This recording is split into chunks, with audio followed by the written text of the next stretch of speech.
entrevista a la personera de la Fundación de Lucha contra el Cáncer, nos olvidamos de dar una última noticia, y es que también las donaciones pueden realizarse a través de la cuenta Fundación Peruana de Cáncer del Banco de la Nación. Los números son los siguientes: 00068 7000 en soles, 06068 080000 en dólares, donde también se pueden hacer depósitos en apoyo a esta noble actividad.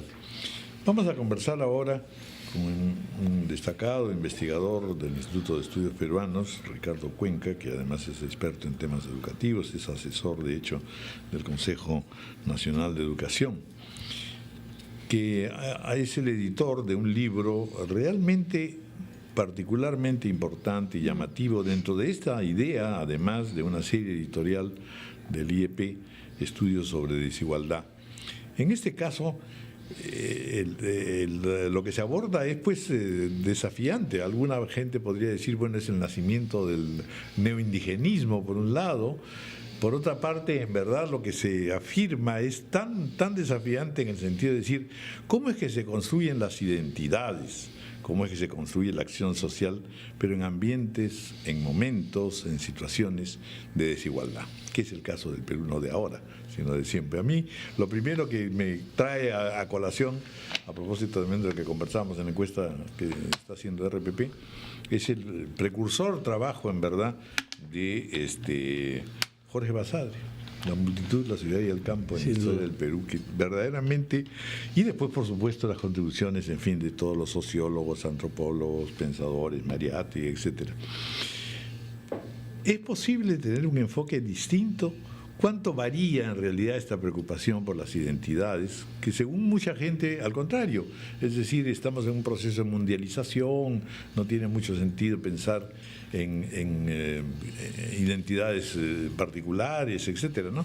Y en cambio también ese es un proceso que está llevando ya no solo a una posición de izquierda, no solo a una posición política, sino fundamentalmente a un tipo de trabajo y de enfrentar la realidad diferente.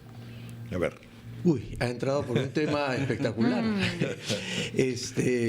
Cada vez se habla más que el problema de las identidades culturales o de la etnicidad tiene que buscar resolver esta paradoja de insertarse en el mundo global sin perder la esencia de lo local. Y en esa situación está... Es una lucha del 17, el 18, el 19 siempre. Sin duda. Que ahora además se matiza con cuestiones muy importantes. Cada vez están saliendo más textos sobre la flexibilización de la justicia, por ejemplo, ¿no? Hay un texto maravilloso de Nancy Fraser que dice, de repente a la alegoría de la justicia hay que quitarle un poquito el equilibrio de la balanza y quitarle la venda de los ojos para que se dé cuenta de realmente lo que está pasando, ¿no? Y lo que tiene que hacer. Lo que tiene que hacer, porque hay, sin duda, a ver, lo que recoge este libro recoge dos ideas. Está compuesto por 5 textos. 4 de ellos son producto del programa institucional que tuvimos en el IEP hasta el año pasado sobre estudios de desigualdad. La gran pregunta que nos hicimos 4 años y medio era: ¿se consolida la democracia y se persiste la desigualdad? ¿Qué es lo que está pasando? ¿Cuáles son sus causas? ¿Cuáles son sus actuales características? Y una de las cosas que aprendimos dentro de este marco del programa es que las desigualdades no solo pueden reducirse a un problema de redistribución, un problema de economía, sino que hay asuntos de representación y reconocimiento en países tan asimétricos como los nuestros, en el que es fundamental abordarlo. Y ahí nació esta idea de ver qué pasa desde la etnicidad con la desigualdad. Y los 4 trabajos lo que hacen es mirar cómo hay colectivos que empiezan a recrear sus propias identidades culturales para utilizarlas como herramienta de enfrentar las desigualdades, a partir de generarse espacios de representación para que sean escuchados. ¿Por ejemplo? Por ejemplo, hay un texto que a mí particularmente me gusta mucho, todos me gustan, pero ese de ahí es de la identidad Muchik, que hace Raúl Hernández, ¿no es cierto? Que es como a partir de esto que se llama articulación entre memoria y promesa, recupera una serie de elementos mochicas que estaban olvidados, inclusive hasta la lengua, sobre la base de hallazgos arqueológicos, y empiezan a reconstruir una identidad que termina siendo un espacio para luchar por cupos políticos, ¿no es cierto?, en el mejor sentido de la palabra, y un espacio político para colocar algunos temas a partir de la identidad. Ahora, lo interesante aquí es que la base de la seguridad de un individuo está en su identidad. Sin duda. En su identidad cultural, ¿no es cierto? Sin duda, sin duda. O sea, y ese fue un factor de desestabilización en la historia del Perú.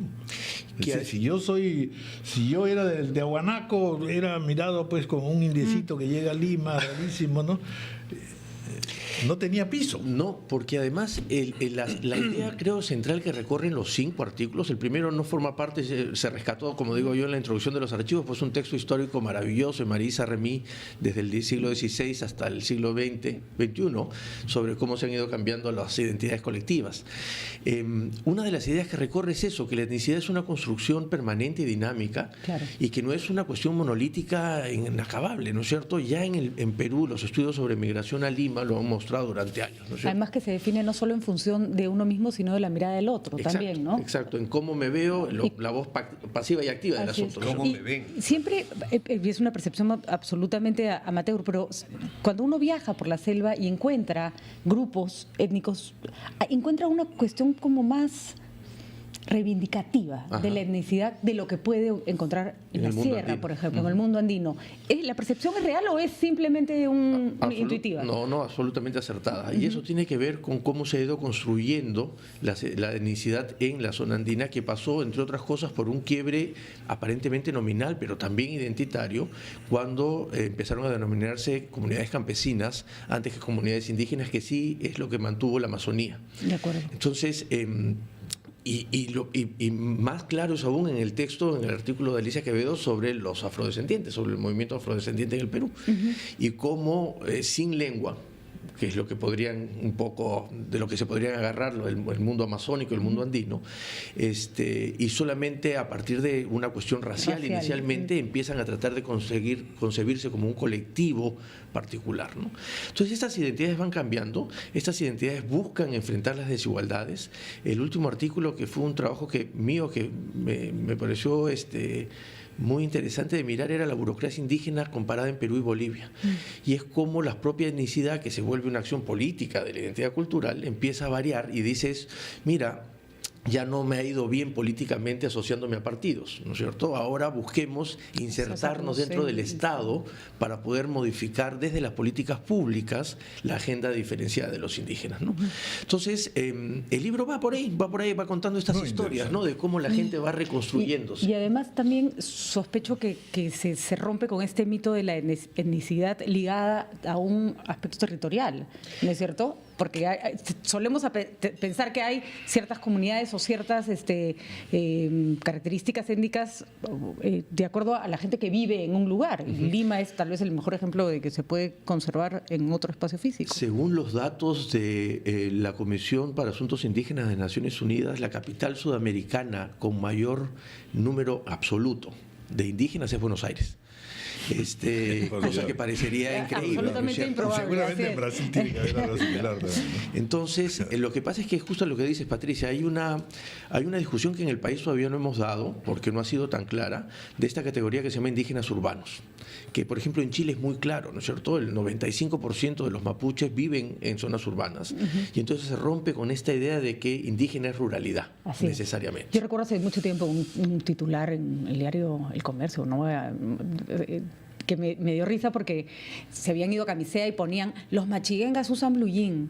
Y yo pensaba, ¿y qué querían? Que vayan con plumas y lanzas. El reportaje estaba muy bien hecho, pero lo habían enfocado desde una manera muy o sea, ese prejuicio, ¿no? De pensar que que no puede usarlo o que la etnicidad está en rasgos que no necesariamente tienen que ver con en las con marcas eso, ¿no? físicas del Así asunto, ¿no es es. cierto? No, al contrario, y en la historia pasada, o sea, desde los estudios de Teófilo Altamirano hasta los últimos, vas dándote cuenta cómo en relación a Lima, por ejemplo, la idea de que llegaban los indígenas y se aculturaban totalmente cambió un momento ¿Y perdían su identidad? Y perdían su identidad. Pasó un momento en el que quisieron transformar Lima, ¿no es cierto? Los nuevos y ahora, cholos. ¿cómo colisiona o colisiona? Esa es la pregunta en realidad. ¿O qué tan positivo puede resultar para la construcción de una identidad nacional, la construcción de esas identidades por etnia? A ver, Eso es la segunda parte de lo que queremos hacer ahora, ¿no es cierto? Sí, bueno, hay un prejuicio pues de por medio fatal. ¿no? Exacto. Porque, a ver, en el país no hemos discutido mucho lo que, por ejemplo, en Ecuador y en Bolivia se discutió académicamente, más allá de la decisión política final, sobre los estados plurinacionales. Cosa que, por ejemplo, en México y en Colombia tampoco se ha discutido, pero por una razón distinta, y es que, a diferencia de lo que pasó en Bolivia y en Ecuador, las organizaciones indígenas en Colombia y en México fueron parte del proceso de fundación del Estado. Y entonces, cuando uno le pregunta a algún indígena mexicano, chol, o lo que fuese en Chiapas, te dice, sí, yo soy chol, pero antes que eso soy mexicano, ¿no? En Colombia también, en el Valle del Cauca van a sentirse primero colombianos. Cosa que no terminó pasando muy bien por la manera como se han relacionado con el Estado en el caso boliviano, que hay grupos guaraníes más bien que quieren separarse del Estado boliviano, o en el caso ecuatoriano, que incluso pusieron algunos puntos cuando la CONAIE estaba asociada con el partido político Pachacuti, que lo que querían era buscar una nueva. Ahora, también hay digamos, políticas desde el Estado que ayudan a que las comunidades mismas defiendan sus propios rasgos étnicos y que no se diluyan. En el Perú, ni siquiera una política de conservación mínima de lenguas tenemos, más allá de los programas de educación bilingüe, que son un esfuerzo casi aislado, ¿no? Sí, sí. Y hay mucho desprecio, además, por está cierto, pensándose ¿no? crear un instituto de lenguas, ¿no es cierto?, que ya necesitamos para acabar con la pelea de la normalización del quechua, No, lo sí, por Dios, pentavocálico y demás cosas que no tiene sentido. Pero en algunas cosas hemos avanzado. Hay políticas interculturales en salud, por ejemplo, el parto vertical fue algo que se ganó a partir del reconocimiento cultural distinto. Y yo creo que, digamos, hemos avanzado un poco, pero el gran mensaje es que las identidades son las etnicidades son estas formas dinámicas que tienen los colectivos para poder, desde la cultura, buscar un espacio de representación en la vida social. Y que es un signo de vitalidad. Sin duda. Que siempre se va a presentar, sin duda, también, Sin porque duda. las poblaciones subsisten. Bueno, pues muchas gracias, Ricardo Cuenca. Verdaderamente es un trabajo interesantísimo. Muchas gracias también por esta serie de estudios sobre desigualdad que seguirán viniendo. Muchas gracias a ustedes. 9:50 de la mañana, una breve pausa y estaremos con Farid Cajat vía telefónica. Como sabemos, se ha establecido en el conflicto de Gaza una tregua humanitaria, brevísima en realidad, son creo 4 o 5 horas nada más, pero que tiene por supuesto una necesidad humanitaria indispensable. Esto terrible lo que está pasando en esta zona.